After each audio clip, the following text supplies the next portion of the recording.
ಅಶ್ವವೇಗ ಸ್ಪೆಷಲ್ಗೆ ಸ್ವಾಗತ. ನಾನು ಜಗದೀಶ್. ಬಾಲಿವುಡ್ ಚಿತ್ರನಟ ಧರ್ಮೇಂದ್ರ ನಿಧನದಿಂದ ಬಾಲಿವುಡ್ ಐಕಾನ್ ನಟರೊಬ್ಬರನ್ನು ಕಳೆದುಕೊಂಡಿದೆ. Dharmendra super star ನಟರಾಗಿದ್ದರು.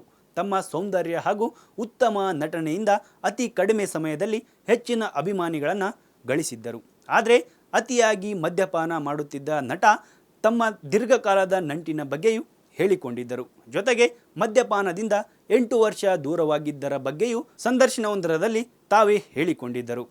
2007ರ ಸಂದರ್ಶನದಲ್ಲಿ ಧರ್ಮೇಂದ್ರ ಅವರು ಕುಡಿತದ ದಾಸನಾಗಿದ್ದ ತಾನು ಹೇಗೆ ಮದ್ಯ ನಿಲ್ಲಿಸಿದ್ದೆ ಎಂಬುದನ್ನು ವಿವರಿಸಿದ್ದಾರೆ. ತಾನು ಅತಿಯಾಗಿ ಮದ್ಯ ಸೇವಿಸುತ್ತಿದ್ದೆ, ಆದರೆ ಜೀವನ ಪರ್ಯಂತ ಇದಕ್ಕೆ ದಾಸನಾಗಿರುವುದಿಲ್ಲ ಎಂಬುದನ್ನು ನನಗೆ ತಿಳಿದಿತ್ತು. ಮೊದಲೇ ನಾನು ಮದ್ಯದಿಂದ ಮುಕ್ತನಾಗಿರುತ್ತಿದ್ದರೆ ನಾನು ವಿಭಿನ್ನ ವ್ಯಕ್ತಿಯಾಗಿರುತ್ತಿದ್ದೆ. ಅದು ಕೆಟ್ಟದ್ದು ಎಂದು ಗೊತ್ತಿದ್ದರೂ ನಾನು ಒಂದು ಕಾಲದಲ್ಲಿ ಅದಕ್ಕೆ ದಾಸನಾಗಿದ್ದೆ. ಆದರೂ ಮದ್ಯವನ್ನು ನಿಲ್ಲಿಸಿದೆ. ಈ ನಿರ್ಧಾರವನ್ನು ತಮ್ಮ ಜೀವನದಲ್ಲೊಂದು ಒಳ್ಳೆಯ ಪರಿವರ್ತನೆ ಅಂತಲೇ ಹೇಳಿದ್ದಾರೆ.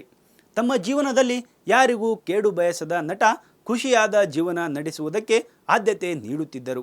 ಹಾಗೆಯೇ ತಾವು ಕುಡಿತವನ್ನು ಬಿಟ್ಟಾಗ ಆನಂದಗೊಂಡಿರುವೆ ಎಂದು ಹೇಳಿದ್ದಾರೆ.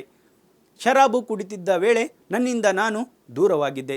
ಇದನ್ನು ಬಿಟ್ಟು ಪುನಃ ನಾನು ನನ್ನ ಬಳಿಗೆ ಮರಳಿದೆ ಎಂದು ಧರ್ಮೇಂದ್ರ ಹೇಳಿದ್ದಾರೆ. ಆರಂಭದಲ್ಲಿ ಜೋಸ್ ಹುಮ್ಮಸ್ಸಿಗಾಗಿ ನಟ ಅದನ್ನು ಅಭ್ಯಾಸ ಮಾಡಿಕೊಂಡಿದ್ದರು. ಆದರೆ ನಿಧಾನವಾಗಿ ಅದು ಅವರನ್ನೇ ಕಳೆದುಕೊಳ್ಳುವಂತೆ ಮಾಡಿತ್ತು. ನನ್ನನ್ನು ನಾನು ಯಾವಾಗಲೂ ಮರೆಮಾಚಿಕೊಂಡಿರುತ್ತಿದ್ದೆ. ಕುಡಿತ ನನ್ನನ್ನು ಅದರ ದಾಸನನ್ನಾಗಿ ಮಾಡಿಕೊಂಡಿತ್ತು ಎಂದು ನಟ ಹೇಳಿಕೊಂಡಿದ್ದಾರೆ. ಕಳೆದ 8 ವರ್ಷಗಳಿಂದ ನಾನು ಕುಡಿಯುವುದನ್ನು ನಿಲ್ಲಿಸಿದ್ದೆ. ಇದನ್ನು ಬಿಡಲು ಸಾಕಷ್ಟು ಕಷ್ಟಪಟ್ಟೆ.